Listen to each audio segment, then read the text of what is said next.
Hey everybody, welcome to JB Board Games. I'm Jesse. I'm doing something a little different, trying something a little different. I'm recording this on my laptop instead of my camera, and today I'm going to be doing my top 10 two-player only games. These are games for just two players. These aren't games that work well with two players. There's a big difference in that. So let's get started, starting with my number 10. My number 10 is a two-player version of Agricola, and it's Agricola, All Creatures Big and Small. This is just a simple worker placement game.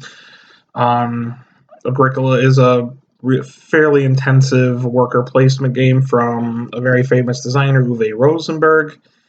And what you're trying to do in this game is they just took the animals out of Agricola, and what you're just trying to do is you're just trying to make pens around them and close the pastures, okay, and you're just trying to score the most points. You can't do everything in the game. You're probably going to lose some points. It's usually how the game goes. But if you wanted just a small version of Agricola, this would be a good game that I would recommend. So that's my number 10, Agricola, All Creatures Big and Small. My number 9 is, well, this isn't really like Risk, and that is Star Wars Risk. Star Wars Risk is my number 9, and it's just a two-player back and forth. Someone plays the Imperials, someone plays the Rebels, and what you're just trying to do is you're just trying to the Rebels are just trying to destroy the Death Star, and when they do that, they win, and the bad guys, they're just trying to your other opponent, I should say, is just trying to kill all of your guys, or try to there's a couple other ways you could win. You can have a lightsaber duel between Darth Vader and Luke Skywalker. It's just a very simple game. It's not Risk. They just put it on there to try to sell money. Okay, but that is my number 9, Star Wars Risk. My number 8 is a abstract strategy game. I got a couple of these on here, and they work. Most abstract strategy games are two players, but I try to stay away from that. But not this one. This one is all about creating patterns, and that is Da Vinci's Challenge. In Da Vinci's Challenge, you're just putting down a piece, and someone else puts on a piece, and what you're trying to do is you're trying to make patterns. However, the neat thing about this is some of the patterns coincide with each other. So if you've got a triangle and a triangle, they could form to make an eye, which will now score you more points because now you've scored two triangles, okay, and you tally those up plus the eye, okay, so you've got three things that you've tallied. And you're just trying to tally up, and whoever has the most points is the winner. There's a lot of blocking involved. It's just a very simple abstract strategy game, and that's why it's on my list, and that is number 8, Da Vinci's Challenge. Number 7 is a two-player drafting game, which is unheard of. It's like two-player drafting game. Does that work well? Well, yes, in this case it does, and that's Tides of Time. Tides of Time just comes in a small little box, and it's just back and forth drafting cards, trying to collect sets of symbols and trying to score the most points. It's very straightforward. Each card has its own effect. The only neat thing about it is at the end of each round, or at the end of the first two rounds, I should say, you get to take one of those cards and keep it for yourself out in front of you, and it'll help you move along in the game. Okay, it's like a special ability that you would have. And I really like it. So that's number 7, Tides of Time. Number 6 is a two-player version of Catan. I'm not the biggest fan of Catan these days, but I do like this one, and that's Rivals of Catan. Rivals of Catan is it's just cards. Everybody's got every set. Each person's got the same number of resources that show up. Everybody starts with the same amount of resources. However, someone rolls a die, you flip a card to the side, and that's how many resources you have, and you keep spending them. So you're always getting something every turn. That's why I like it. In regular Catan, not necessarily. It's too luck oriented, and you could go 5 turns in Catan without getting a resource. Well, in Rivals Catan, you're always getting something, and you're just trying to go back and forth, trying to score, trying to get up to 12 points to win the game as opposed to 10 in normal Catan. But that's why it's made my list, and I really like it, and that's Rivals of Catan. Number 5 is a 2-player set collection game, and that's Lost Cities. It is straightforward. The only thing about the game is you can set the number of rounds you want to play. Usually it's 3 that I play with.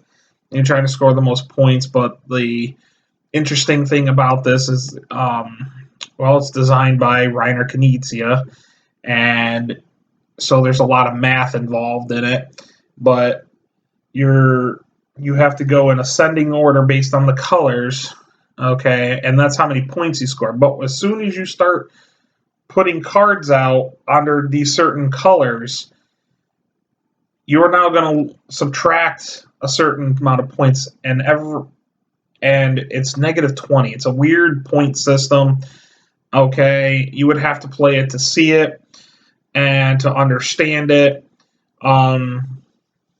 But it's a really good game for 2 players, and that's why it's my number 5, Lost Cities. Number 4 is another 2-player set collection game, and set collection games work really well, and that is Jaipur. In Jaipur, you're just trying to collect sets of these types of gems, and you're turning them in for points. That's all you're doing. There's a camel mechanic where you can use camels and use them to, instead of gaining certain cards, you would have to see it. Okay, but they can work in your favor. They don't do anything other than take up space, but you can use them so you don't get penalized. Okay, so that is my number 4, Jaipur. My number 3 is a game that's like chess. I like chess, but I'm not very good at it. And that is Onitama. Onitama is chess with basically a theme and powers, kind of.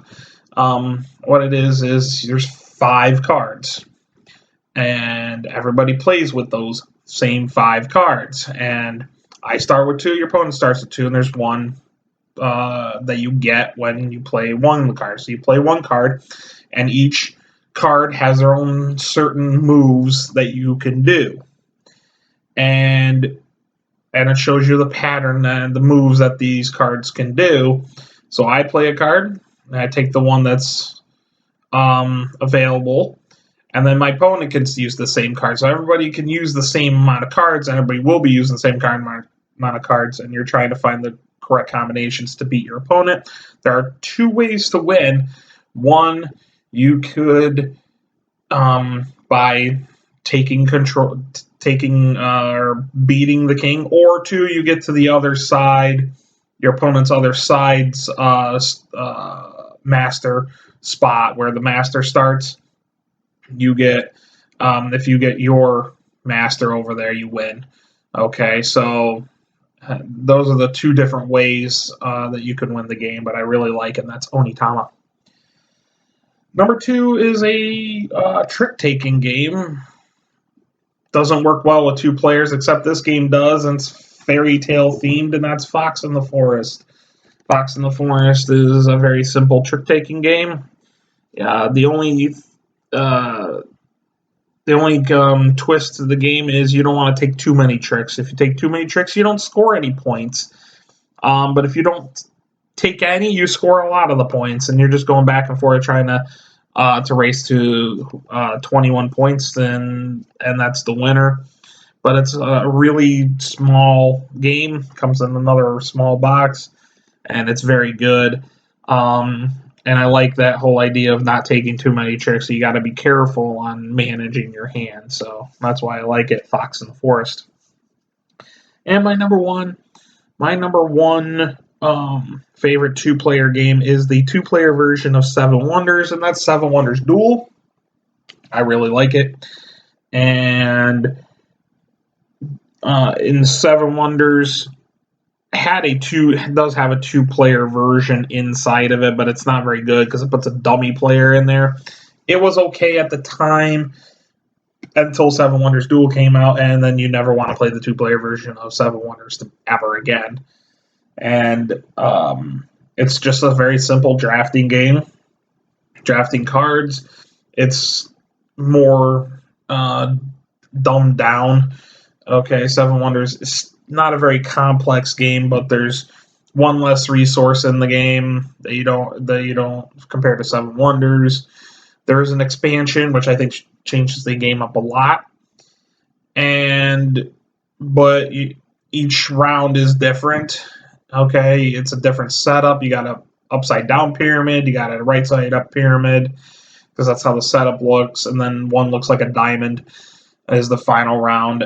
But the neat thing about Seven Wonders is 3 ways you can win. You can win by points, which is the most common way the game ends, or you can win by collecting a certain number of science symbols, which you just straight up win, don't care about the points. Or the last one is there's a military track, and if you get your opponent, get your military all the way to the end to your opponent, you win that way too. So I like that idea that there's a variety of different ways that you can win. I prefer winning by points, but that's me. I like the points in games. This is just what I like. Okay, because you never know who's going to win in a lot of those games. But that is my number 1, Seven Wonders Duel. So what are your 2-player only games? What are your favorites? Anything I missed?